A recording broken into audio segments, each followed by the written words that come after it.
Për më shumë se 1 orë e 30 minuta, kryetari i Komisionit të Prokurimit Publik Jonaid Myzyri dha shpjegime para prokurorëve të prokurorisë së posaçme mbi çështjen në nënhetim ku dhe ai rezultoni përfshirë. Myzyri figuron në nënhetim për tenderin e Unazës së Madhe, ndërsa më herët gjykata e posaçme kundër krimit dhe korrupsionit ka urdhëruar hetimin e kreut të prokurimeve dhe 4 anëtarëve të komisionit lidhur me rolin e tyre në dhënien e vendimeve në favor të disa kompanive private për shkelje barazish në tendera si dhe pastrim parash. Në raportimin e fundit të bërë në Komisionin e Ligjeve në maj 2024, Myzyri refuzoi të përgjigjej pyetjeve lidhur me dosjet në SPAK, ku janë të përfshirë zyrtar të pushtetit qendror lokal për tendera me probleme, pavarësisht kritikave të vazhdueshme të deputetëve si të opozitës, ashtu edhe të mazhorancës. Lexoni disa shifra që nuk përputhen me realitetin, nuk mbani asnjë përgjegjësi ku shkojnë lekët e buxhetit të shtetit.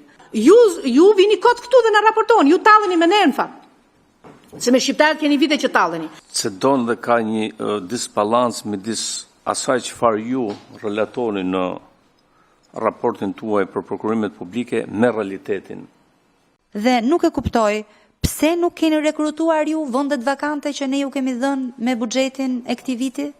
Që prokurimet publike vazhdojnë të kenë vërejtje, kritik të lartë në publik, kjo dihet. Megjithatë, po gjatë kësaj mbledhjeje, Myzyri pranoi se gjatë vitit 2024, Komisioni i Prokurimit Publik kishte anuluar 70 procedura për tendera publik, shifër kjo në rritje në krahasim me një vit më parë.